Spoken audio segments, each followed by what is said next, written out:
Assalamualaikum warahmatullahi wabarakatuh.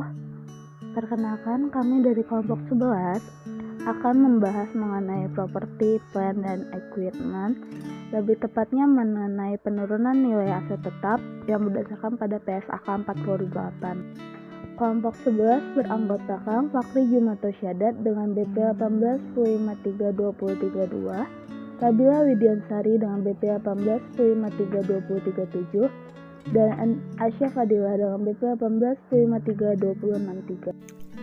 Pernyataan Standar Akuntansi Keuangan atau PSAK 48 bertujuan untuk menetapkan prosedur yang dapat diterapkan entitas agar entitas tidak mencatat aset melebihi jumlah terpulihkannya. Pada kasus demikian, aset mengalami penurunan nilai. Selain itu, PSAK 48 juga menentukan kapan entitas membalik rugi penurunan nilai dan pengungkapan yang diperlukan. PSAK 48 berlaku untuk aset keuangan yang dikelompokkan sebagai investasi dalam entitas anak, ventura bersama, dan entitas asosiasi. PSAK 48 juga berlaku untuk aset yang dicatat pada jumlah revaluasian, nilai wajar pada tanggal revaluasi dikurangi biaya penyusutan selanjutnya dan akumulasi penurunan nilai selanjutnya, sesuai PSAK lain seperti model revaluasi pada PSAK 16 aset tetap.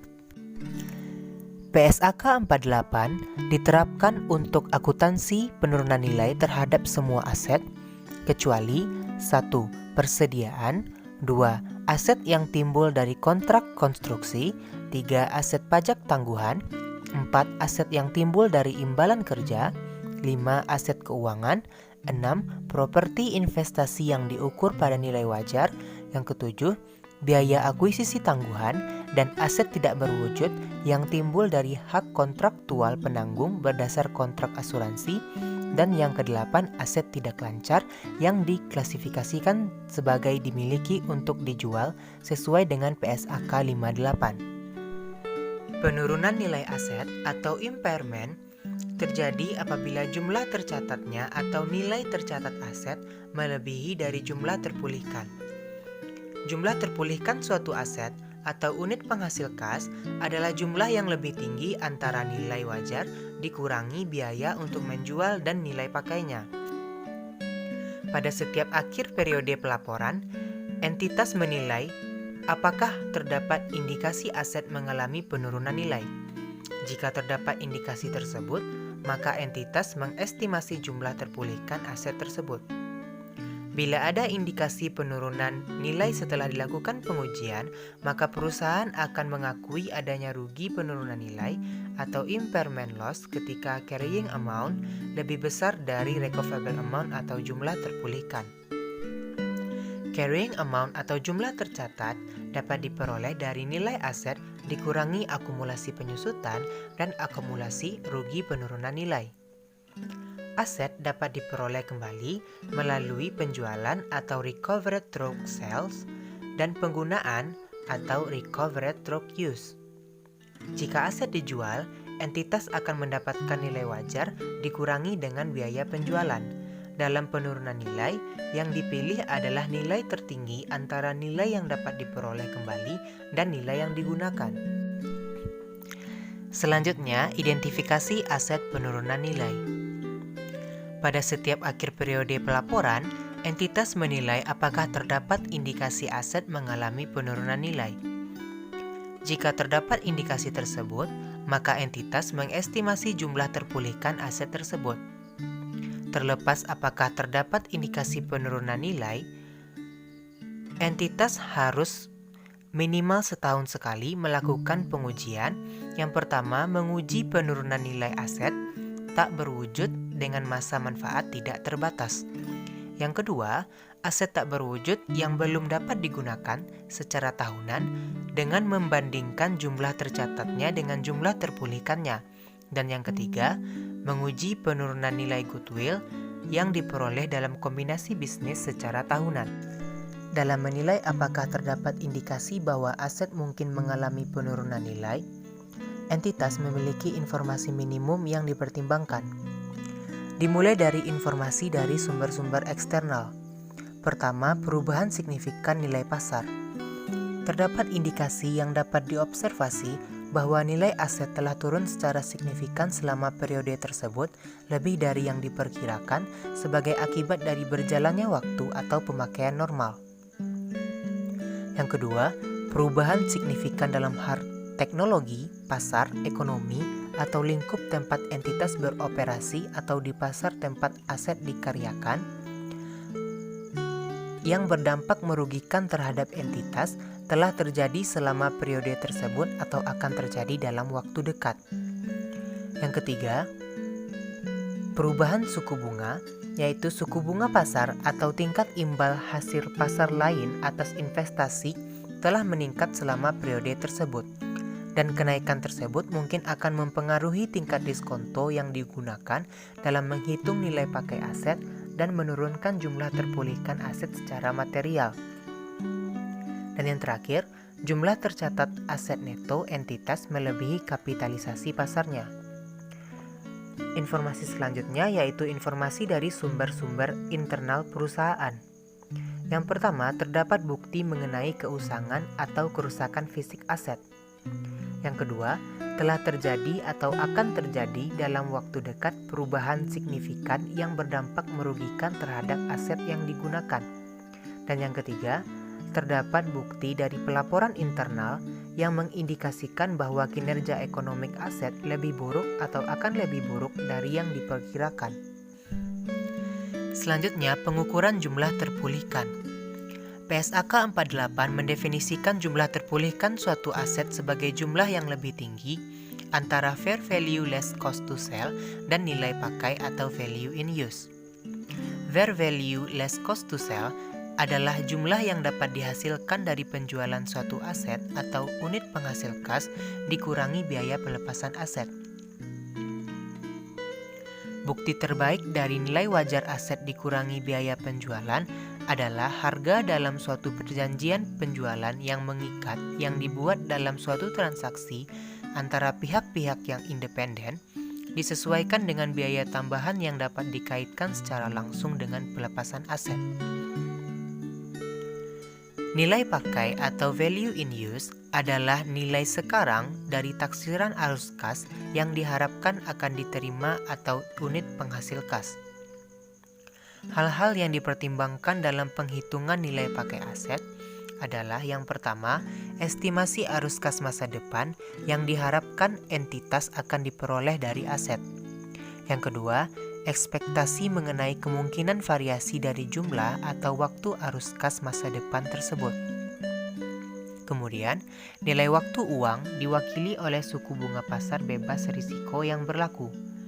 Yang keempat, harga untuk menanggung ketidakpastian yang melekat pada aset.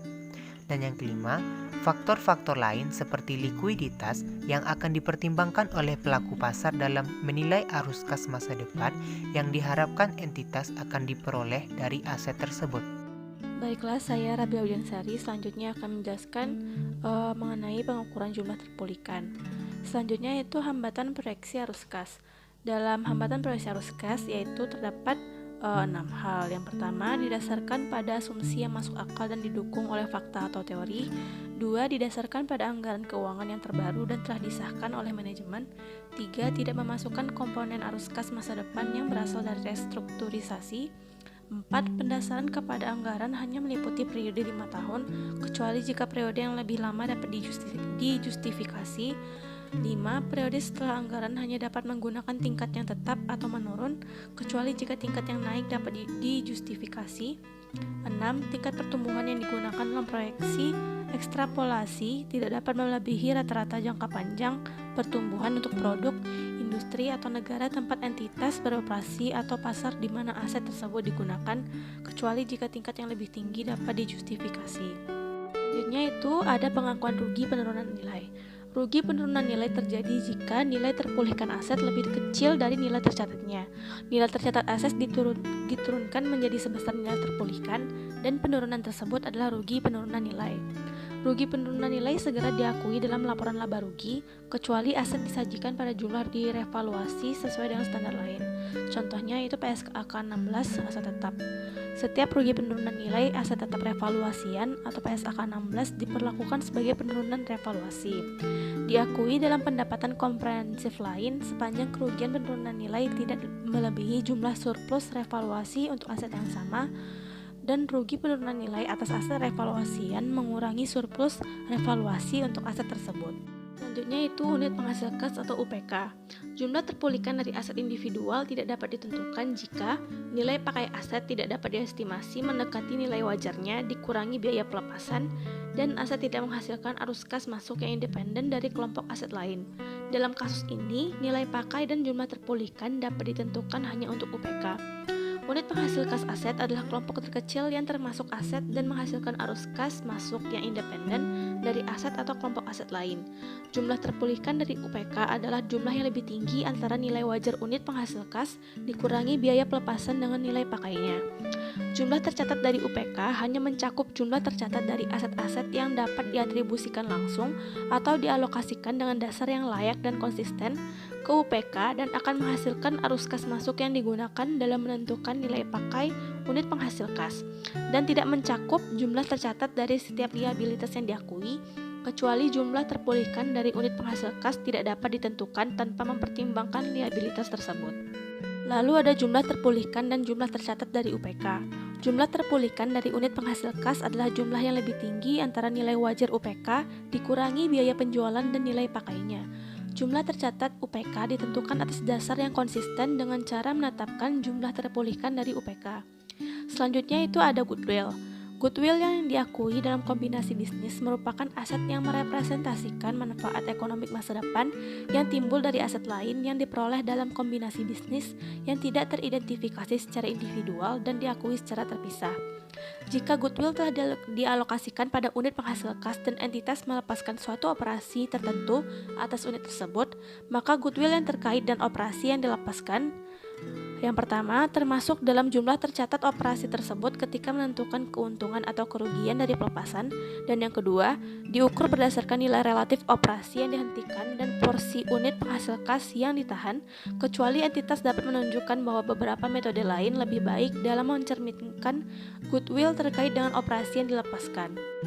Pengujian unit penghasil kas dengan goodwill penurunan nilai. Pengujian penurunan nilai tahunan atas unit penghasil kas yang telah menerima alokasi goodwill dapat dilakukan setiap waktu selama suatu periode tahunan sepanjang pengujian dilakukan pada waktu yang sama setiap tahun. Penghitungan rinci terkini yang dibuat dalam periode terdekat sebelumnya dari jumlah terpulihkan unit penghasil kas yang telah memperoleh alokasi goodwill dapat digunakan dalam pengujian penurunan nilai unit tersebut dalam periode berjalan jika seluruh kriteria berikut dipenuhi. Yang pertama yaitu aset dan liabilitas yang membentuk unit tersebut tidak berubah secara signifikan sejak penghitungan terkini untuk jumlah terpulihkan. Yang kedua, penghitungan terkini jumlah terpulihkan menghasilkan suatu jumlah yang melebihi jumlah tercatat unit dengan suatu margin yang substansial. Dan yang ketiga, berdasarkan analisis dari kejadian yang telah terjadi dan keadaan yang telah berubah sejak penghitungan terkini jumlah terpulihkan, kecil kemungkinan bahwa jumlah terpulihkan saat ini akan lebih kecil daripada jumlah tercatat saat ini dari unit tersebut. Selanjutnya itu ada rugi penurunan nilai unit penghasil kas. Rugi penurunan nilai diakui unit penghasil kas, yaitu kelompok terkecil dari unit penghasil kas yang telah memperoleh alokasi goodwill atau aset korporat jika dan hanya jika jumlah terpulihkan dari unit tersebut, yaitu kelompok dari unit, lebih kecil dari jumlah tercatatnya. Rugi penurunan nilai dialokasikan untuk mengurangi jumlah tercatat aset dari unit tersebut dengan urutan sebagai berikut. Yang pertama, untuk mengurangi jumlah tercatat atas setiap goodwill yang dialokasikan pada unit penghasil kas atau kelompok unit, dan selanjutnya ke aset lainnya dari unit tersebut dibagi peranata atas dasar jumlah tercatat setiap aset dalam unit tersebut. Dalam mengalokasikan rugi penurunan nilai, entitas tidak mengurangi jumlah tercatat aset dengan jumlah yang tertinggi dari nilai wajarnya dikurangi biaya pelepasan jika dapat diukur, nilai pakainya jika dapat ditentukan, dan 0 jumlah rugi penurunan nilai yang seharusnya dialokasikan pada aset tersebut menjadi dialokasikan prorata pada aset lain dari unit atau kelompok unit. Pembalikan rugi penurunan nilai. Entitas menilai pada akhir setiap periode pelaporan apakah terdapat indikasi bahwa rugi penurunan nilai yang telah diakui atas aset selain goodwill pada periode sebelumnya mungkin tidak ada lagi atau mungkin telah menurun. Jika terdapat indikasi tersebut, maka entitas mengestimasi jumlah terpulihkan aset tersebut. Dalam menilai apakah terdapat indikasi bahwa rugi penurunan nilai yang telah diakui atas aset selain goodwill pada periode sebelumnya mungkin tidak ada lagi atau mungkin telah menurun, entitas mempertimbangkan minimal indikasi berikut ini. Yang pertama itu informasi dari sumber eksternal dan yang kedua informasi dari sumber internal. Baiklah, saya akan melanjutkan penjelasan mengenai pembalikan rugi penurunan nilai. Di mana jika terdapat indikasi bahwa rugi penurunan nilai tersebut yang diakui untuk aset selain daripada goodwill itu tidak ada lagi atau mungkin telah menurun, maka hal ini mengindikasikan bahwa sisa umur manfaat metode penyusutan atau amortisasi atas nilai aset perlu untuk ditelaah dan disesuaikan dengan PSAK yang telah diterapkan.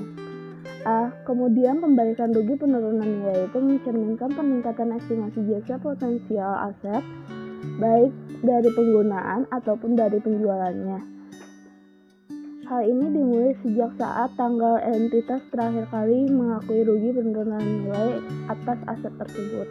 Selanjutnya materi mengenai pembalikan rugi penurunan nilai aset individual. Setiap peningkatan jumlah tercatat aset selain goodwill di atas jumlah tercatat neto setelah penyusutan atau amortisasinya, seandainya aset tersebut tidak mengalami rugi penurunan nilai pada tahun-tahun sebelumnya merupakan suatu revaluasi. Pembalikan rugi penurunan nilai atas aset ini diakui secara segera dalam laba rugi kecuali aset disajikan pada jumlah revaluasi yang sesuai dengan PSAK lain. Sebagai contohnya ada model revaluasi di PSAK 16 mengenai aset tetap. Setiap pemulihan rugi penurunan nilai aset revaluasian diperlakukan sebagai kenaikan revaluasi sesuai dengan PSAK yang terkait. Selanjutnya mengenai pembalikan rugi penurunan nilai goodwill. Rugi penurunan nilai yang diakui atas goodwill tidak dapat dibalik pada periode selanjutnya. Setiap kenaikan jumlah terpulihkan dari goodwill pada periode setelah terjadinya pengakuan rugi penurunan nilai goodwill kemungkinan merupakan kenaikan goodwill yang dihasilkan secara internal, bukan merupakan pembalikan rugi penurunan nilai yang diakui atas goodwill yang telah diperoleh. Sehingga dapat disimpulkan bahwa rugi penurunan nilai goodwill itu hanya bisa terjadi secara internal, tidak bisa secara eksternal, sehingga akuntan harus hati-hati dalam mencatatnya. Selanjutnya mengenai pengungkapan. Untuk setiap kelompok aset, entitas menggunakan hal-hal berikut ini. Yang pertama jumlah rugi penurunan nilai yang diakui dalam laporan laba rugi selama periode tersebut dan unsur laporan laba rugi komprehensif yang di dalamnya tercakup rugi penurunan nilai. Yang B, jumlah pembalikan rugi penurunan nilai yang diakui dalam laporan laba rugi selama periode tersebut dan unsur laporan laba rugi komprehensif yang di dalamnya tercakup rugi penurunan nilai yang dibalik.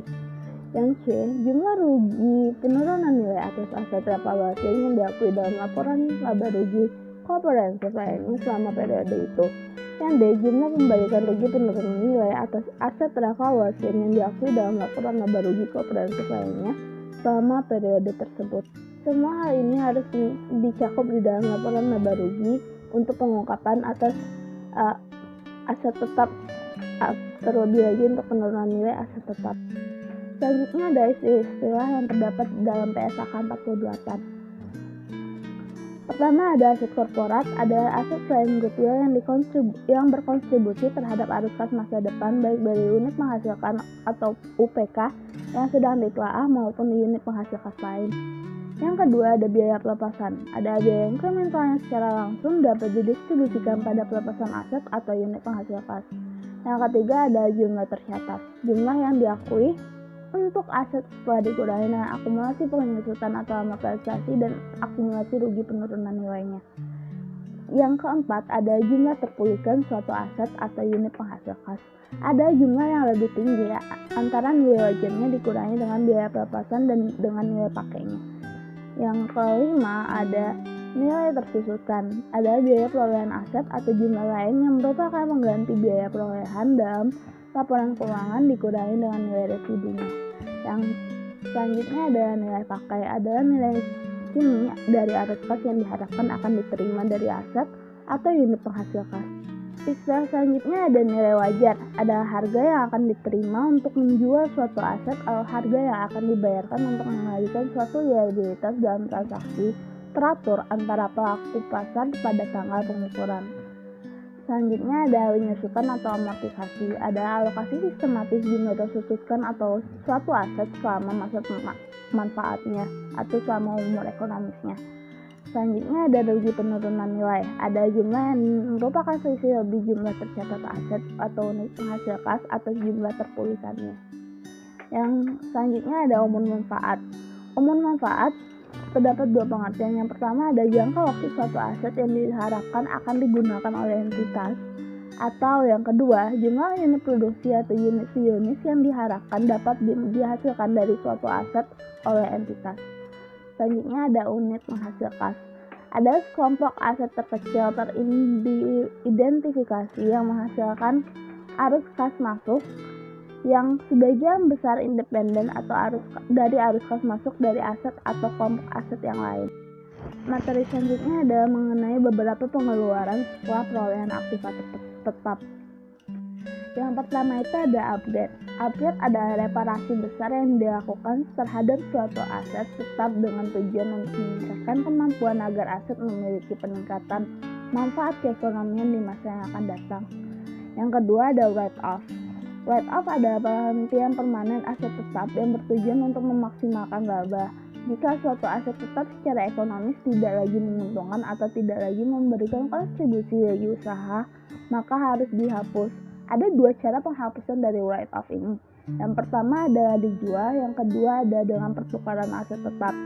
Hal ini bisa dilakukan antar perusahaan, di mana jika mesin atau aset tetap mereka yang telah dinilai tidak menguntungkan akan ditukar dengan mesin baru yang dianggap akan lebih menguntungkan. Yang terakhir ada revaluasi atau appraisal adalah kebijakan yang diambil untuk menambah atau menaikkan harga perolehan suatu aset tetap. Kenaikan dari revaluasi ini dapat diperlakukan sebagai keuntungan. Sekian presentasi dari kelompok kami. Jika ada pertanyaan, mari kita diskusikan melalui WhatsApp group, Zoom, ataupun melalui iLearn. Terima kasih. Terlebih terkurang mohon dimaafkan. Wabillahi taufiq wal hidayah. Wassalamualaikum warahmatullahi wabarakatuh.